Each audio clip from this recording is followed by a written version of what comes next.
Bom dia, boa tarde, boa noite, boa madrugada. Independente da hora que você está assistindo, seja muito bem-vindo. E comenta aí de qual cidade você está vendo essa história, porque hoje eu vou te contar um relato que vai mexer com o seu coração. A BR-153 cortava o Cerrado goiano como uma cicatriz cinza no meio da terra vermelha. O fim de tarde deixava o céu laranja e as sombras compridas, aquelas sombras que parecem querer engolir a estrada inteira. Eu descia de Araguaína para Anápolis levando soja. Mais uma viagem, mais uma carga, mais um dia vazio depois de 37 anos de estrada. O rádio chiava com música sertaneja velha, Chitãozinho e Chororó, acho. Mas eu já nem ouvia. A mente ia vazia, os olhos presos na faixa amarela. Sempre foi assim desde que Marisa se foi. 8 meses atrás. 8 meses que a casa em Anápolis virou um túmulo silencioso e eu escolhi a estrada como fuga. O volante estava quente, grudento de suor. O cheiro de diesel misturado com poeira entrava pelas janelas abertas. As cigarras cantavam alto, como sempre cantam no Cerrado quando o dia começa a morrer. Era tudo tão familiar, tão rotineiro, que eu quase não notei. Quase. Foi a terra revirada que chamou minha atenção primeiro. Ali, no acostamento, uns 200 metros à frente. Terra vermelha, escura, remexida, recente. Uma pá jogada de lado, o cabo de madeira refletindo o último sol. Marcas de pneus largos, caminhonete grande, dessas de fazendeiro. O instinto falou mais alto. Tirei o pé do acelerador. O caminhão gemeu, desacelerando aos poucos. Olhei pelo retrovisor. Nada. A estrada estava vazia, sem uma alma viva nos dois sentidos. Só eu, o asfalto quente e aquela terra remexida. Encostei no acostamento, acionei a seta, hábito de quem dirige há tanto tempo, e desliguei o motor. O silêncio bateu forte, só as cigarras, só o vento seco balançando o capim. Desci da cabine. O calor me envolveu como um cobertor pesado. O sol estava baixo, mas ainda queimava a nuca. Caminhei devagar, as botas levantando poeira a cada passo. Quanto mais me aproximava, mais claro ficava. Era uma cova, mal feita, rasa, apressada. Como se alguém tivesse cavado com pressa e desespero, ou com crueldade. O coração começou a bater mais rápido. Suor escorreu pelas costas. Eu já tinha visto muita coisa feia na estrada. Acidentes, mortes, gente abandonada. Mas aquilo tinha algo de errado, algo de podre. Foi quando ouvi um choro, fraco, abafado, quase imperceptível no meio do canto das cigarras. Um choro de bebê. Corri. Meus pés pesados afundavam na terra solta. O coração disparou. As mãos tremiam. E quando cheguei na beira daquela cova mal feita, a cena me tirou o ar dos pulmões. Uma jovem, sem forças, meio enterrada. Ela estava de lado, abraçada a um recém-nascido enrolado em um cobertor rasgado, sujo de terra e sangue seco. A terra cobria as pernas dela, parte do quadril, como se alguém tivesse começado a enterrá-la viva e desistido no meio, ou sido interrompido. O rosto dela era jovem, não devia ter mais que 25 anos, mas estava marcado pelo terror, sujo de terra. Arranhões no pescoço, nos braços, os lábios rachados e os olhos. Meu Deus, os olhos. Estavam abertos, mas vazios, opacos, sem brilho, sem foco. Ela era cega. E havia uma faixa suja de pano amarrada sobre os olhos, como se alguém tivesse querido esconder ou humilhar ainda mais a condição dela. A faixa estava desalinhada, caída até o nariz, revelando aqueles olhos perdidos que olhavam para o nada. O bebê nos braços dela chorava fraco, tão fraco que quase não se ouvia. Um choro de quem está desistindo. Eu fiquei ali, parado, por 2, 3 segundos, tentando processar, tentando entender. Ela virou o rosto na minha direção, como se sentisse minha presença. A boca se abriu, mas quase não saiu som. Só um sussurro rouco, desesperado. Salva, meu filho, foi só o que ela disse. Algo quebrou dentro de mim. Sem pensar, sem hesitar, ajoelhei na beira da cova. A terra estava úmida, pesada. Comecei a cavar com as mãos. Sem pá, sem nada, só as mãos nuas. A terra entrava debaixo das unhas, feria, queimava. As unhas quebraram uma a uma, e logo vi o sangue se misturando com o barro vermelho. Mas eu não parava, não podia parar. Aguenta, moça, eu disse, sem saber se ela me ouvia. Aguenta mais um pouco. Tirei o bebê primeiro, pequeno, frágil, envolto naquele cobertor imundo. Ele chorou mais forte quando o peguei, e foi o choro mais bonito que já ouvi na vida. Sinal de vida, sinal de luta. Foi quando notei uma pequena mancha clara na testa do menino. Uma marca de nascença em formato quase circular, como se fosse um sinal do destino. Algo que fazia ele ser único, reconhecível. Coloquei o bebê com cuidado no chão, longe da cova, sobre o capim seco. Depois voltei para a mãe. Puxei com toda a força que tinha. Ela era leve, leve demais, como se não comesse há dias. Mas a terra segurava. Eu puxava, cavava, empurrava a terra para o lado. Os músculos ardiam, o suor cegava. Quando finalmente a tirei, ela vomitou, terra misturada com bile. Tossiu, engasgou, respirou fundo como quem volta de um afogamento. Ela tremia, tremia inteira como folha ao vento. Os olhos opacos, cobertos pela faixa suja, se viravam de um lado para o outro, procurando, perdida. O bebê, ela sussurrou, a voz quebrada. Está vivo, eu disse, segurando os ombros dela. Está vivo e está aqui. Ela começou a chorar. Não um choro alto, mas aquele choro contido, de quem já não tem forças nem para isso. Eles vão voltar, ela disse tremendo. Vão me matar, vão matar ele. Quem? Quem fez isso? Ela balançou a cabeça, apavorada. Não posso falar. Eles têm poder. Tem dinheiro, tem gente em todo lugar. Mas quem são eles? Por favor. Ela segurou meu braço com uma força que não parecia ter. Só salva meu filho. Só ele. Deixa eu aqui, mas salva ele. Não vou deixar ninguém aqui, eu disse firme.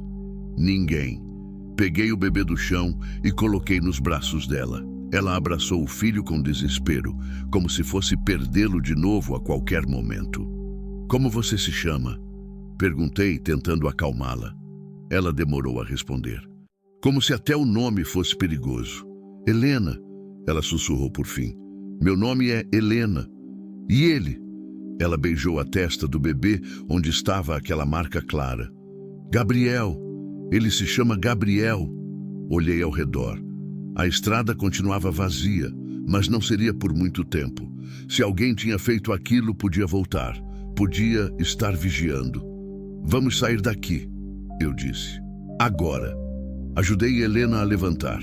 Ela mal conseguia ficar de pé. Segurei ela por um braço, o bebê no outro. Caminhamos devagar até o caminhão. Antes de subir, ela parou e virou o rosto na minha direção. Por que você parou? Perguntou, a voz cheia de descrença. Por que você me salvou? Eu não soube o que responder. Talvez porque eu precisasse salvar alguém. Talvez porque nos últimos 8 meses eu só soube fugir e agora finalmente tinha uma chance de fazer algo que importasse. Porque era o certo, eu disse, simples assim. Ajudei ela a subir na cabine. O bebê choramingava baixinho. Liguei o motor e voltei para a estrada. Meu nome é João Batista e em 37 anos de estrada nunca tinha visto nada igual. Enquanto dirigia, Helena segurava Gabriel com força, e eu sabia que a vida de todos nós tinha mudado naquele momento. A estrada não seria mais a mesma, eu não seria mais o mesmo, porque algumas encruzilhadas a gente não escolhe. Elas simplesmente aparecem na nossa frente, e a única coisa que resta é decidir se vamos passar direto ou parar. Eu parei, e agora não tinha mais volta. A placa verde surgiu no acostamento. Campinorte, 8 quilômetros. Nunca tinha parado nessa cidade. Conhecia de passar, como tantas outras no interior de Goiás. Pequena, pacata, daquelas onde todo mundo conhece todo mundo e os segredos não duram muito tempo. Helena estava calada no banco ao lado, abraçada a Gabriel. O bebê tinha parado de chorar, mas respirava rápido demais, com um chiado fino no peito que me preocupava. A faixa suja ainda cobria os olhos dela e eu não tinha coragem de perguntar se podia tirar. Parecia que aquele pano carregava toda a humilhação que tinham feito ela passar. "Tem alguém que você possa chamar?" Perguntei, quebrando o silêncio. "Família? Amigo?" Ela balançou a cabeça devagar. "Não tenho ninguém. Minha mãe morreu quando eu tinha 15. Meu pai..." A voz falhou. "Meu pai me expulsou quando descobriu que eu estava grávida. E o pai do menino." O rosto dela se fechou. Os lábios tremeram. "Ele é parte da família que tentou me matar." As palavras caíram como pedra no estômago. Família.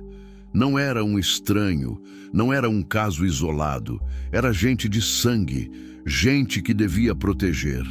"Ele sabe que tentaram fazer isso com você?" Helena deu um riso amargo, sem alegria.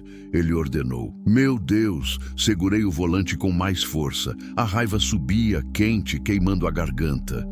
Que tipo de homem faz isso? Que tipo de gente enterra a própria mulher e o próprio filho vivos? Quando descobri que estava grávida, Helena continuou, a voz baixa. "Ele disse que eu era um erro, que uma cega não podia ser mãe do filho dele, que a família dele não aceitaria. Ele me trancou numa casa abandonada por semanas. Quando Gabriel nasceu..." Ela abraçou o bebê com mais força. "Quando ele nasceu, eu achei que talvez mudasse alguma coisa, mas piorou." "Eles tentaram tirar o menino de você?" "Tentaram, mas eu gritei, mordi, arranquei." Havia orgulho na voz dela, misturado com dor. "Foi quando decidiram que era mais fácil me matar, me levar para longe e sumir comigo, e com Gabriel. Mas não conseguiram." "Não." Ela virou o rosto na minha direção, aqueles olhos opacos apontados para mim. "Você apareceu." A placa de entrada de Campinorte surgiu. A cidade começava com casas simples, muros baixos, jardins com pés de manga. O movimento era pouco. Algumas pessoas na calçada, crianças brincando na rua, um cachorro deitado na sombra. Reduzia a velocidade. O caminhão chamava a atenção, como sempre chama em cidade pequena. Senti os olhares. "Vou te levar num posto de saúde", eu disse. "Você e o menino precisam ser examinados." Helena ficou tensa. "E se eles descobrirem onde estou?" "Ninguém vai descobrir. Não agora." Mas eu não tinha tanta certeza assim. Parei num ponto de ônibus vazio e chamei um senhor que passava. Ele era velho, curvado, apoiado numa bengala de madeira. Olhou para o caminhão com desconfiança. "Boa tarde, senhor." Cumprimentei, descendo da cabine. "Tem um posto de saúde aqui perto?"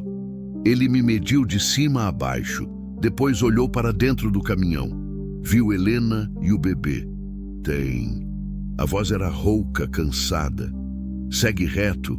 Vira na segunda à direita. É do lado da igreja." "Obrigado." Ia voltar para o caminhão quando ele me segurou pelo braço. A mão era forte, calejada.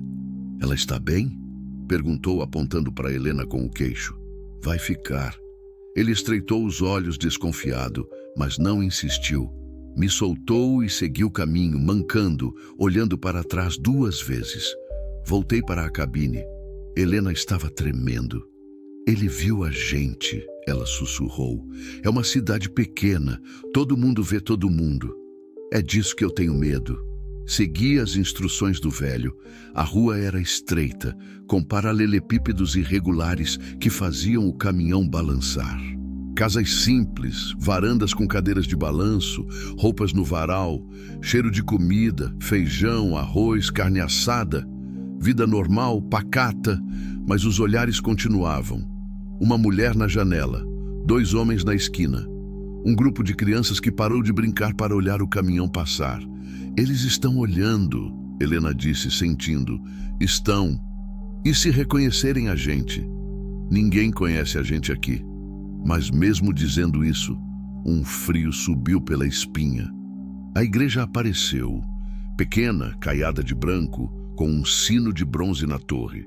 Do lado, um prédio térreo com uma placa azul. Posto de saúde municipal. Estacionei na frente. 2 mulheres conversavam na porta e um homem de uniforme verde, enfermeiro talvez, fumava um cigarro encostado na parede. Desliguei o motor. O silêncio voltou, pesado. Vamos, eu disse. Helena não se mexeu. E se eles estiverem aqui? A voz dela estava quebrando. E se alguém avisar eles? Não vão avisar. Ninguém sabe onde você está. Você não entende. Ela segurou meu braço com desespero. A família dele tem poder, tem gente em todo lugar. Polícia, prefeitura, fazendeiros. Se alguém me reconhecer, ninguém vai reconhecer. Como você sabe? Eu não sabia, mas precisava acreditar. Porque eu não vou deixar, eu disse firme. Não vou deixar nada acontecer com você e com Gabriel. Ela respirou fundo, assentiu, ainda tremendo. Desci da cabine e dei a volta para ajudá-la. Quando ela desceu com Gabriel nos braços, as 2 mulheres na porta pararam de conversar. O enfermeiro jogou o cigarro no chão e pisou em cima, franzindo a testa. Helena segurava Gabriel contra o peito, a faixa suja ainda amarrada nos olhos, o cabelo embaraçado, cheio de terra. O cobertor do bebê estava imundo. Ela estava descalça, os pés machucados e sujos de sangue seco. As pessoas olhavam, não disfarçavam. Ela precisa de ajuda, eu disse, alto para quem quisesse ouvir. O bebê também. O enfermeiro se aproximou sério. O que aconteceu? Acidente na estrada. Eu menti, rápido. Encontrei ela no acostamento. Ele olhou para Helena, depois para mim. Desconfiança no rosto. Acidente? Isso. Alguém deve ter abandonado ela. E o bebê? Estava com ela. Ele não pareceu acreditar, mas não insistiu. Fez sinal para entrarmos. Vamos. Preciso examinar os 2. Caminhamos até a entrada. As 2 mulheres se afastaram, murmurando entre si. Senti os olhares queimando nas costas. Dentro o posto era simples. Paredes descascadas, cheiro de álcool e remédio, cadeiras de plástico na recepção. Uma moça jovem na recepção levantou os olhos do celular e arregalou ao nos ver. Meu Deus, ela sussurrou. Preciso de uma sala. O enfermeiro disse. Agora. Ela apontou para um corredor. O enfermeiro nos levou até uma sala pequena, com uma maca, uma pia e um armário de metal. Ajudei Helena a sentar.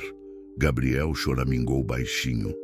Vou examinar o bebê primeiro, o enfermeiro disse, mas olhava para mim com desconfiança. Você é parente dela? Hesitei. Não, mas fui eu que encontrei. E pretende ficar? Pretendo. Ele assentiu devagar, como se estivesse decidindo se chamava a polícia ou não. Como é seu nome? Perguntou a Helena. Ela demorou a responder. O medo era visível. Helena. E o bebê? Gabriel. O enfermeiro pegou uma tesoura e começou a cortar o cobertor sujo. Gabriel estava magro, a pele pálida, mas respirava. A marca de nascença na testa parecia brilhar sob a luz fria da sala. Ele está desidratado, o enfermeiro disse. Precisa de soro. E a senhora também. Ele olhou para a faixa nos olhos de Helena. Posso tirar isso? Helena ficou tensa. As mãos apertaram a borda da maca. Não, ela sussurrou. Mas preciso examinar. Não. A voz dela saiu alta, desesperada. O enfermeiro recuou, surpreso. Eu me aproximei, devagar. Helena, ele precisa ver se você está machucada. Eu sei que estou machucada. Lágrimas escorriam por baixo da faixa. Mas não quero tirar. Não ainda. Entendi naquele momento. Aquela faixa não era só um pano. Era a última barreira entre ela e o mundo. A última proteção. Tudo bem, eu disse. Não precisa tirar agora. O enfermeiro suspirou. mas não insistiu. Foi quando a porta se abriu. Uma mulher entrou. Devia ter uns 50 anos, cabelo curto grisalho, avental florido. Olhou para Helena, para Gabriel, e o rosto se encheu de compaixão. Meu Deus do céu! Ela sussurrou. O que fizeram com você, menina? Helena se encolheu. Eu me coloquei na frente. Quem é a senhora? Sou Terezinha, parteira. Ela passou por mim sem cerimônia e se aproximou de Helena. Vim porque a notícia já está correndo a cidade inteira. Mãe cega com bebê recém-nascido. Ela olhou para mim, acusadora. Isso não foi acidente, foi? Não respondi. Ela não precisou da resposta. Olhou de novo para Helena e seu rosto se suavizou.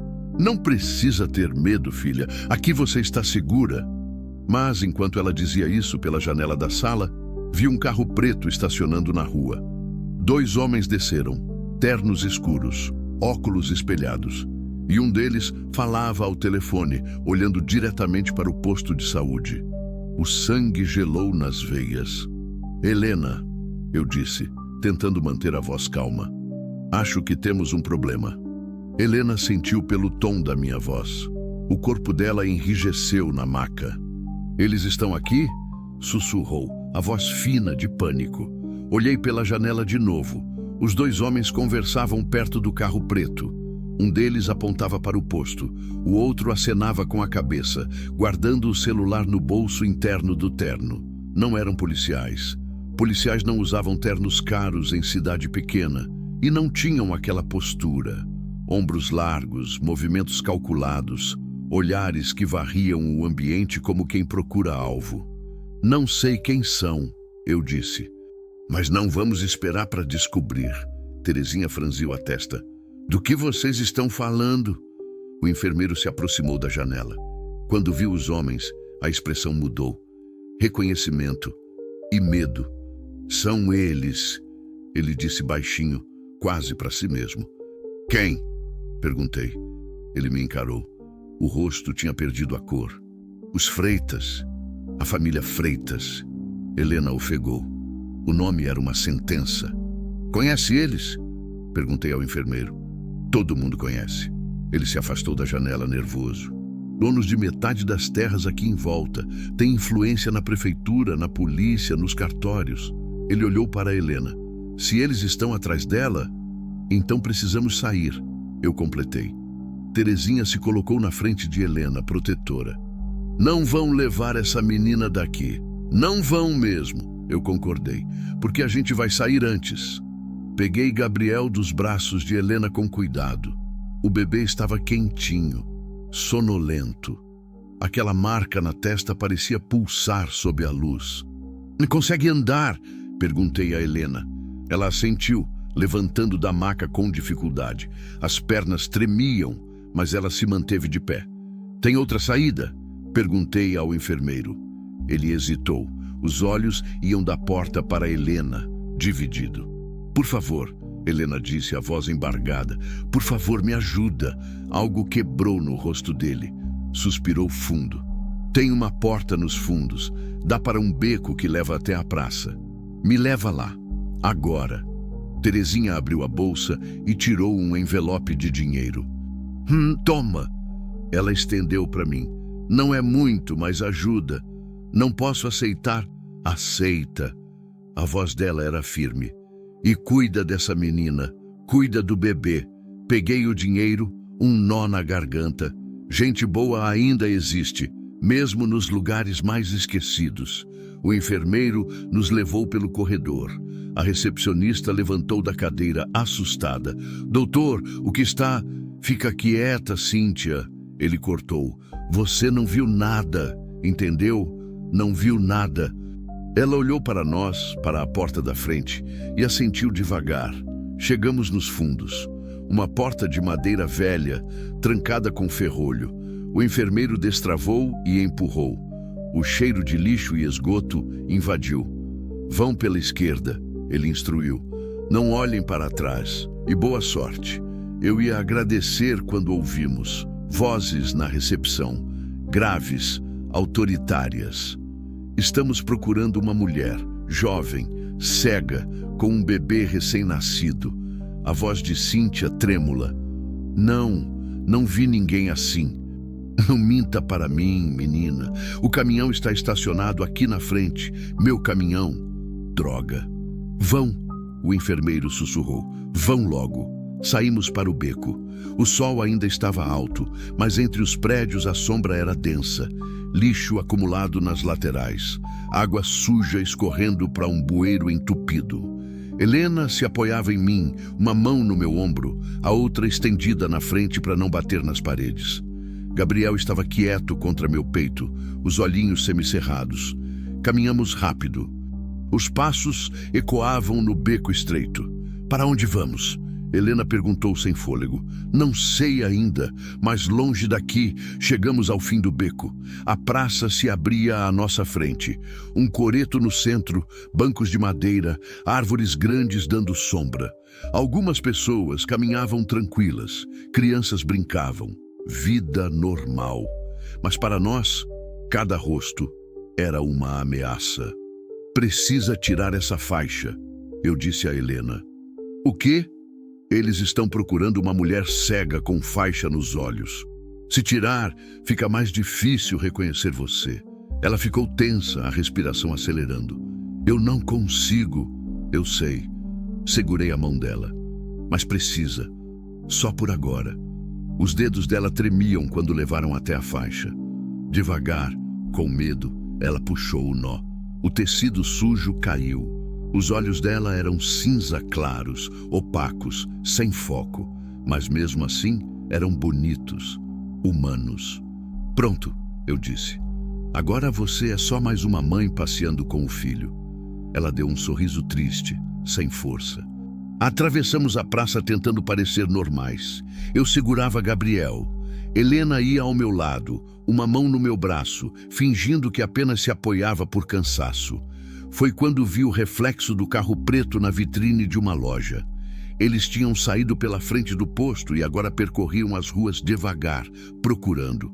Não olha, eu disse a Helena. Continua andando. Eles estão perto? Estão. O coração batia descompassado. Suor escorria pela testa. Precisava pensar. Pensar rápido. O caminhão estava no posto. Não podíamos voltar lá. Mas como sair da cidade sem ele? Foi quando vi um ônibus velho estacionado do outro lado da praça. Estava com o motor ligado, a porta aberta, um letreiro iluminado. Goiânia. Ali, eu disse. O ônibus. Você tem dinheiro? Lembrei do envelope que Terezinha tinha dado. Talvez desse. Apressamos o passo. O carro preto virou a esquina atrás de nós, mas ainda não tinha nos visto. Chegamos ao ônibus. O motorista estava lendo o jornal desinteressado. Subi os degraus. 3 passagens para Goiânia. Ele me olhou de cima a baixo. Olhou para Helena, para Gabriel. Não aceito bebê sem identidade. Ele tem 2 dias de vida, eu disse, tentando manter a calma. Não tem identidade ainda, então não pode viajar. A raiva subiu, quente. Escuta aqui, João. Helena segurou meu braço. Deixa.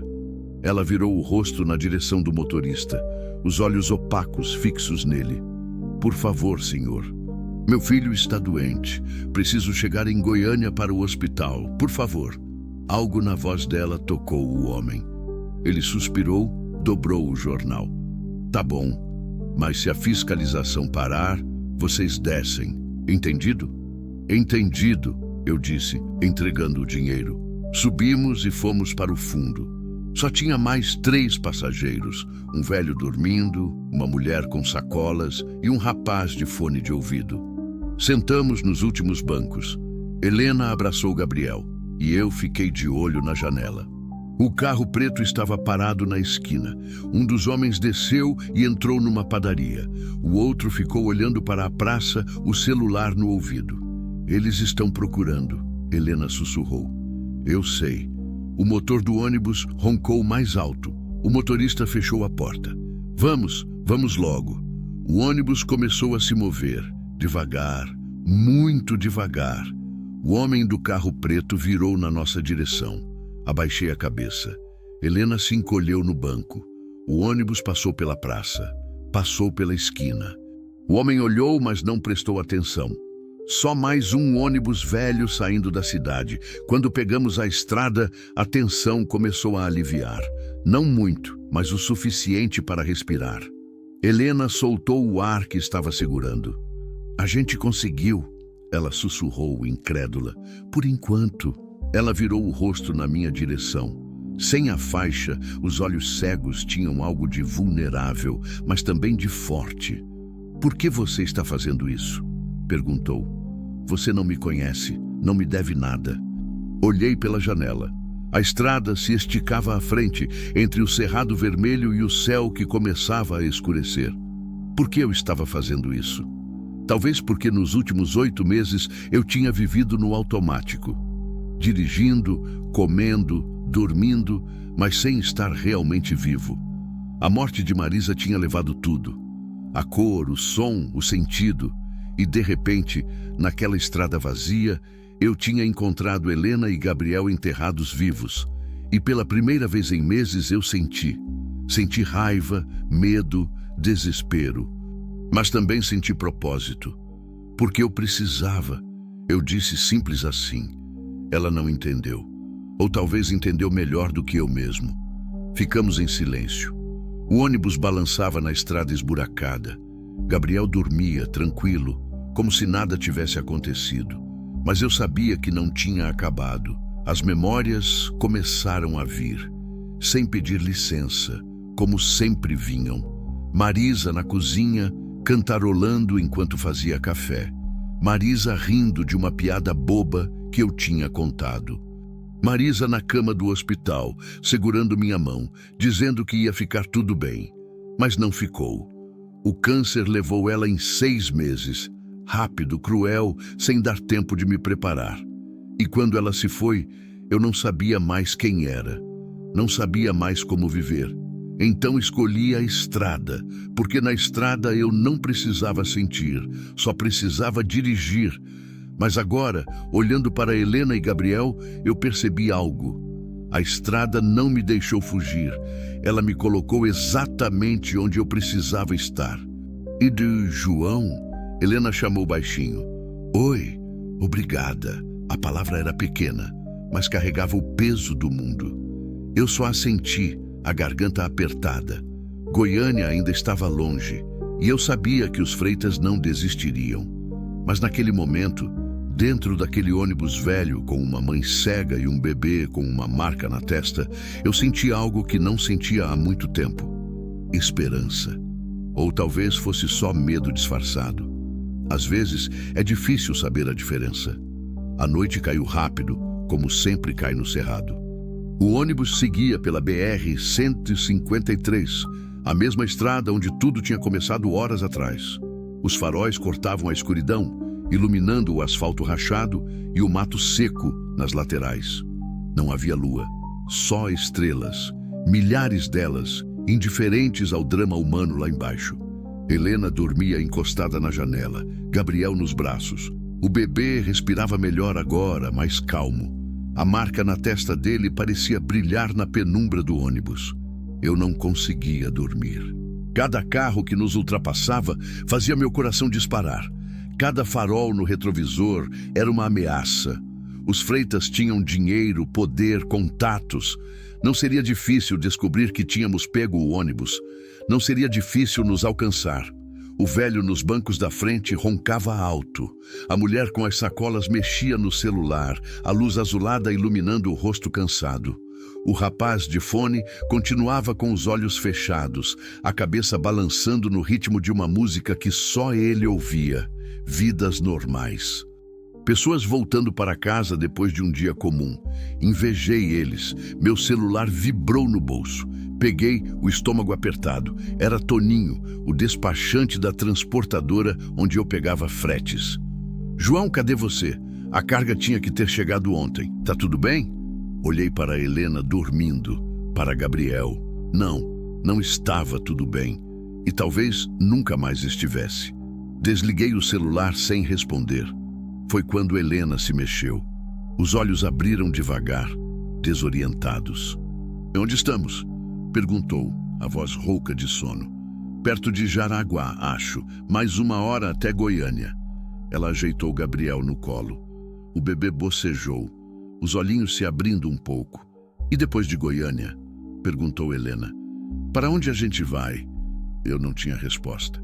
"Não sei ainda." "Você tem família lá?" "Não. Minha mulher era de lá, mas..." A voz falhou. Ela já morreu. Helena ficou quieta por um momento. Depois, com cuidado. "Faz muito tempo?" "8 meses." "Sinto muito." Não respondi. Não sabia o que dizer. "Obrigado" parecia errado. "Tudo bem" seria mentira. "Como era o nome dela?" Helena perguntou suave. "Marisa." Só de falar o nome, algo apertou no peito. Como se a dor estivesse guardada ali, esperando qualquer gatilho para explodir. Ela era... Engoli seco. Ela era tudo para mim. A gente se conheceu num posto de gasolina em Anápolis. Eu tinha 28 anos, ela 26. Casei 3 meses depois. Fiquei com ela 22 anos. "Vocês tiveram filhos?" O aperto aumentou. "Não, a gente tentou, mas não deu."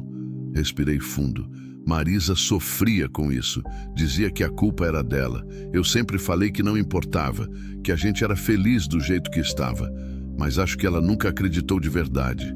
Helena ouviu em silêncio. Não fez perguntas, não deu conselhos vazios, apenas ouviu.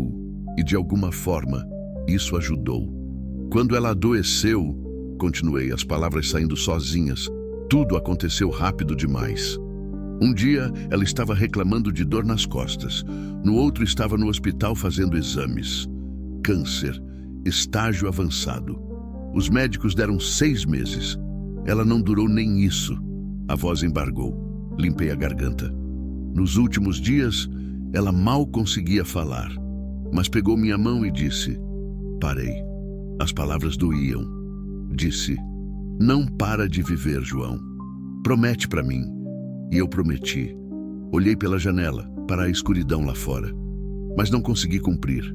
Eu não vivo mais. Só existo. Dirijo. Como? Durmo. Mas não sinto nada. É como se uma parte de mim tivesse morrido com ela. Helena virou o rosto na minha direção. Os olhos cegos pareciam enxergar mais fundo do que qualquer olhar normal. "Até hoje", ela disse baixinho. "O quê?"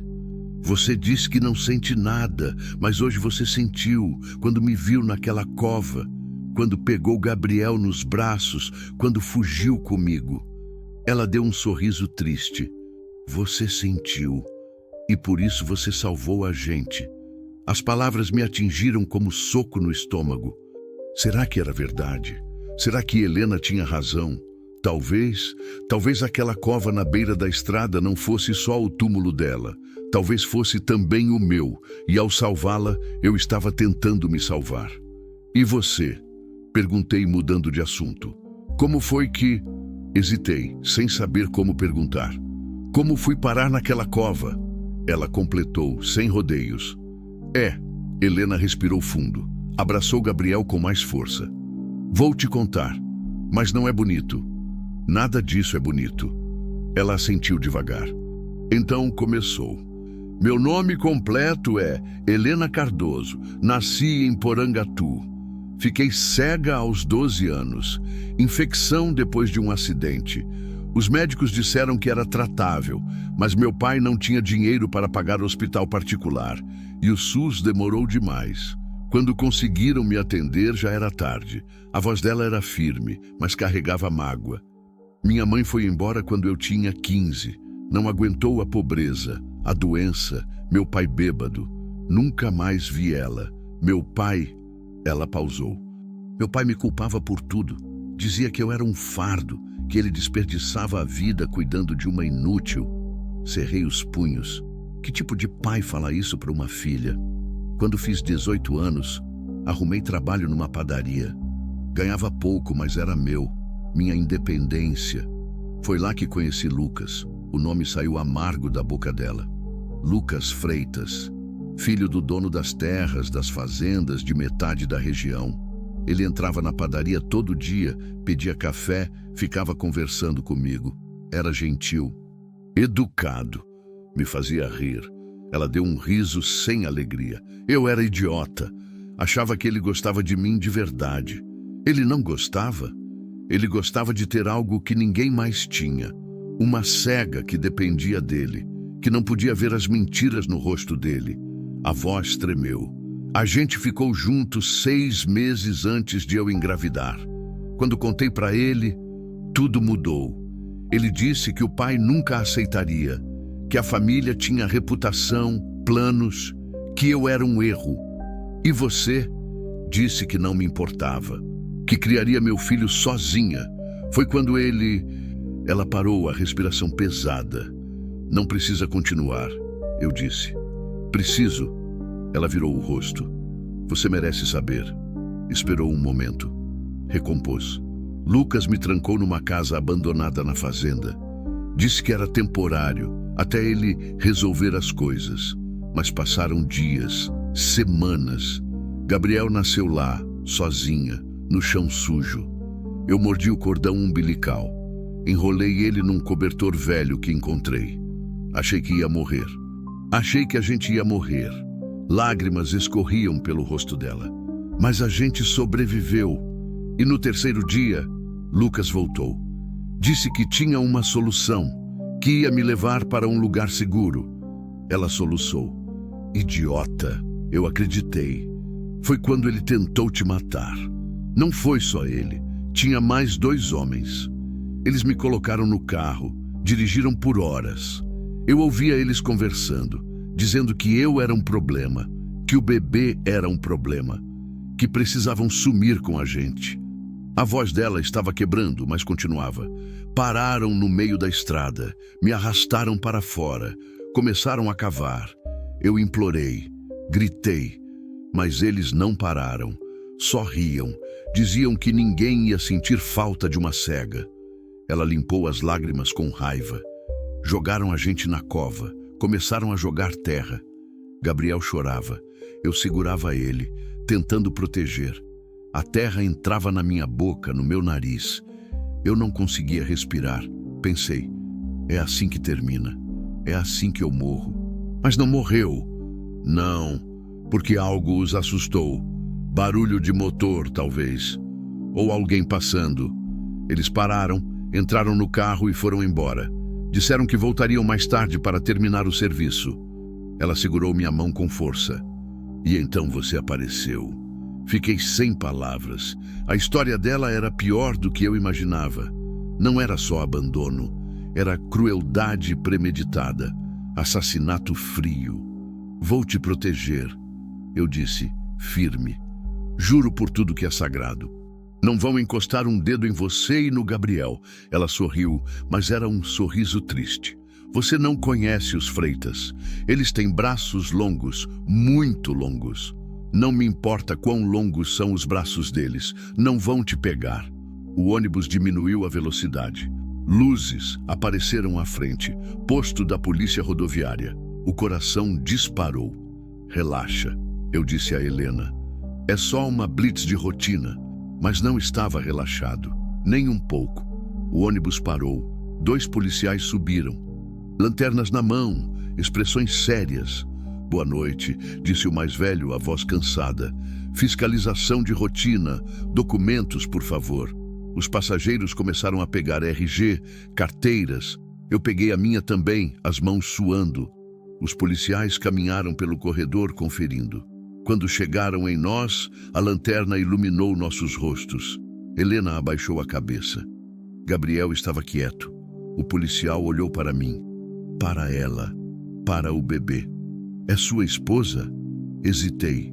Mentir para a polícia era crime. Mas dizer a verdade... eu disse. Ele olhou para Helena de novo, notou os olhos. Ela é cega? Sim. E o bebê? Nosso filho. Nasceu há 3 dias. O policial franziu a testa. Documentos dele? Ainda não tiramos. Vamos fazer isso em Goiânia. Ele não pareceu convencido. Olhou para o parceiro que se aproximou. Moço, posso ver sua identidade? Pediu o segundo policial a Helena. Ela estendeu a mão tremendo e pegou a carteira que eu ofereci. Tirou o RG e entregou. O policial iluminou o documento, leu o nome, Helena Cardoso. Ele pegou o rádio, meu sangue gelou. Só um momento, ele disse, e começou a falar baixo no rádio. Helena me apertou a mão. Não precisava falar. Eu sabia o que estava pensando. Eles nos encontraram. Os segundos se arrastaram como horas. O policial escutava o rádio acenando com a cabeça. Finalmente, desligou. Olhou para Helena, depois para mim. Tudo certo, ele disse, devolvendo o RG. Boa viagem. E desceram. Respirei fundo, aliviado. O ônibus voltou a andar. A gente conseguiu. Helena sussurrou, incrédula. Por pouco, mas eu sabia. A sorte não duraria para sempre. Goiânia estava logo ali, e com ela, decisões que mudariam tudo. Goiânia acordava quando chegamos. O terminal rodoviário estava movimentado, gente indo e vindo, vendedores ambulantes oferecendo pastel e café, ônibus chegando e partindo. O cheiro de óleo diesel se misturava com fritura e suor. Barulho de motor, vozes, anúncios no alto-falante. Descemos devagar. Helena segurava Gabriel contra o peito e eu a guiava pela multidão. Cada rosto desconhecido era uma ameaça em potencial. Cada homem de terno me fazia olhar 2 vezes. Para onde agora? Helena perguntou, a voz baixa. Boa pergunta. Não podia voltar para Anápolis. Não podia pegar meu caminhão de volta. Os freitas com certeza já estavam procurando. Polícia, rodoviária, postos de gasolina. Éramos 3 fugitivos numa cidade grande demais para nos esconder, mas pequena demais para sumir. Tenho uma ideia, eu disse, mas precisa confiar em mim. Ela assentiu, sem hesitar. Paramos num orelhão. Sim, ainda existiam alguns. Disquei um número que não usava há anos. 3 toques. 4. Alô? A voz era conhecida, mas diferente. Mais velha, mais cansada. Irmã? Sou eu? João? Silêncio do outro lado. Depois, João, meu Deus, João, você está bem? Faz mais de ano que você não liga. Minha irmã, Conceição, 2 anos mais nova que eu, morava em Goiânia com o marido e os 2 filhos. A gente tinha se afastado depois da morte de Marisa. Não por briga, só por dor. Eu não conseguia estar perto de ninguém. Desculpa, Ceissa, eu não sabia o que dizer. Eu precisava de um tempo. Tudo bem, mano, eu entendo. A voz dela ficou preocupada. Você está em Goiânia? Estou, e preciso de ajuda. Que tipo de ajuda? Olhei para Helena, para Gabriel. Como explicar? É complicado, mas preciso de um lugar para ficar, só por uns dias. Claro, você nem precisava perguntar. A casa é sua também. Tem mais uma coisa. Respirei fundo. Não estou sozinho. Pausa longa. Você conheceu alguém? Não é isso. Como explicar? É uma mãe e um bebê. Eles estão correndo perigo. Estão precisando de ajuda. Outra pausa. Mais longa ainda. João, você se meteu em alguma confusão? Me meti em fazer a coisa certa. Conceição suspirou. Conhecia aquele suspiro. Era o suspiro de quem sabia que não adiantava discutir. Tá bom, vem, mas me conta tudo quando chegar. Ela me deu o endereço. Eu agradeci e desliguei. Vamos para a casa da minha irmã, eu disse a Helena. Lá a gente fica seguro, pelo menos por enquanto. Pegamos um táxi. O motorista nos olhou pelo retrovisor com desconfiança, mas não falou nada. A corrida durou 20 minutos. Bairro simples, casas pequenas, com grades nas janelas, ruas asfaltadas, mas esburacadas. Quando chegamos, Conceição estava na porta. Ela tinha envelhecido, cabelos grisalhos, olheiras fundas, corpo mais magro. Mas o sorriso era o mesmo. Aquele sorriso que sempre me acalmava quando éramos crianças. João! Ela me abraçou forte. Que saudade, mano. Também tive, Ceissa. Ela se afastou e olhou para Helena e Gabriel. A expressão mudou. Surpresa, compaixão. Meu Deus, ela sussurrou. Vocês estão bem? Estamos agora, Helena disse, a voz cansada. Entrem, entrem. Vou fazer café, comida. Vocês precisam descansar. A casa era pequena, mas aconchegante. Cheiro de café fresco, cortinas floridas, fotos na parede, vida, família. Conceição nos levou para o quarto de hóspedes. Cama de solteiro, guarda-roupa velho, mas limpo e arrumado. Descansa aí, ela disse a Helena. Vou buscar umas roupas limpas e fraldas para o bebê. Quando ela saiu, Helena se sentou na cama e começou a chorar. Não era choro de desespero, era choro de alívio. Está tudo bem, eu disse, sentando ao lado dela.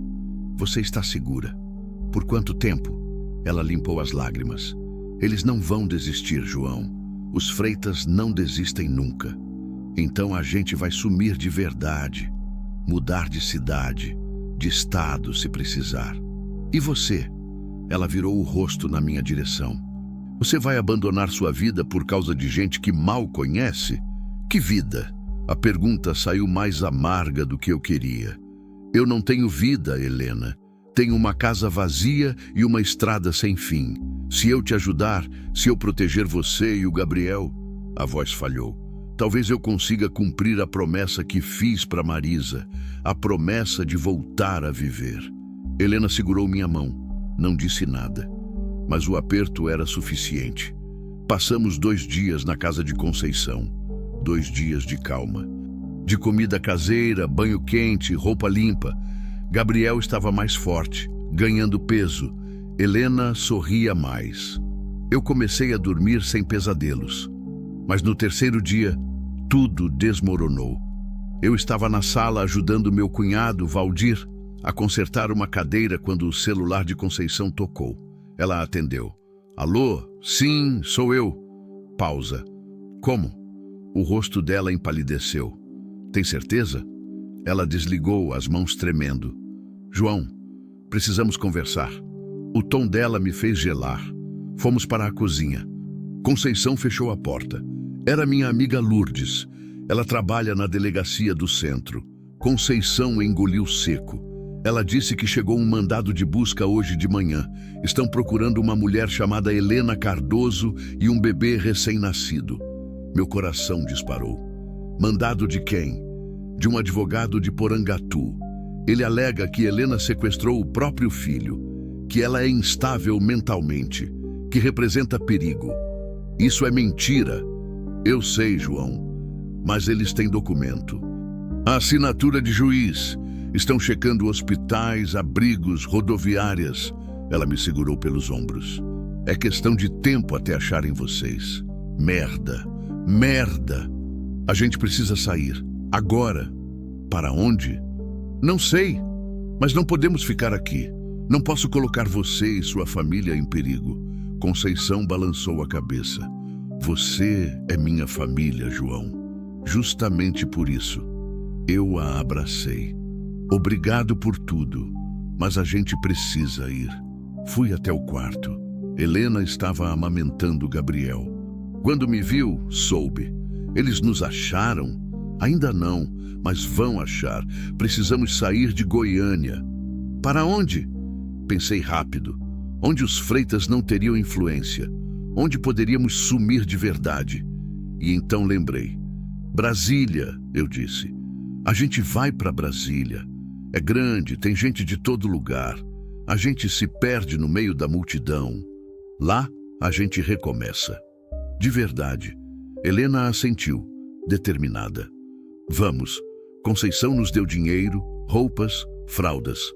Abraçou Helena como se fosse irmã. Cuida dela, João, ela disse chorando. E cuida de você também. Vou cuidar.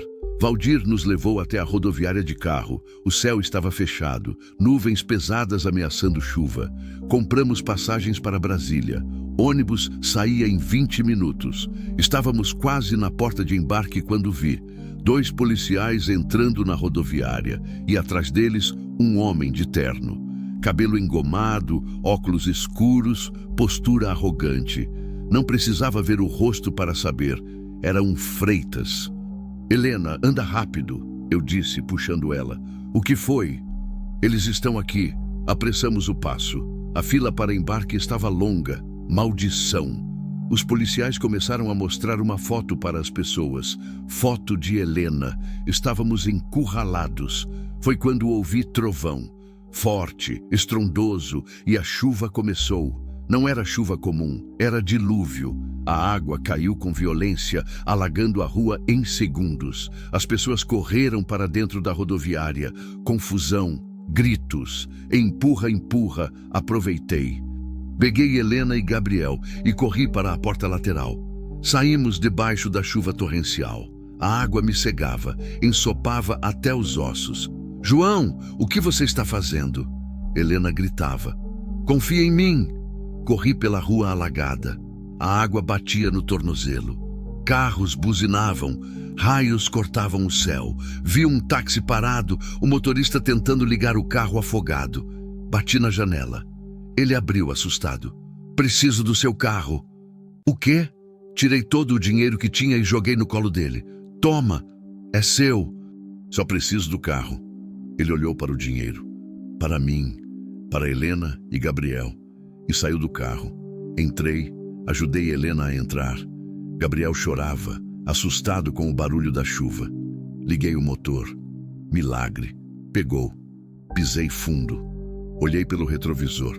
Os policiais tinham saído da rodoviária, mas a chuva era tão forte que mal conseguiam enxergar. Dirigi como louco, pelas ruas alagadas de Goiânia, saindo da cidade, pegando a BR-060 em direção a Brasília. A chuva continuava, implacável, violenta. Mas dentro do carro estávamos secos, estávamos juntos e estávamos vivos. Helena chorava baixinho, abraçada a Gabriel. Eu dirigia, as mãos firmes no volante, mesmo tremendo. A tempestade lá fora era um monstro. Mas dentro de mim, pela primeira vez em 8 meses, eu sentia algo diferente. Não era felicidade, ainda não. Era luta, era vontade, era vida voltando aos poucos, dolorida, mas real. Marisa estaria orgulhosa. E talvez, só talvez, eu estivesse finalmente cumprindo minha promessa. A promessa de não parar de viver. Mesmo que isso significasse fugir debaixo de tempestade. Mesmo que significasse deixar tudo para trás. Porque algumas estradas não escolhemos, mas podemos escolher quem levamos conosco, e eu tinha feito minha escolha.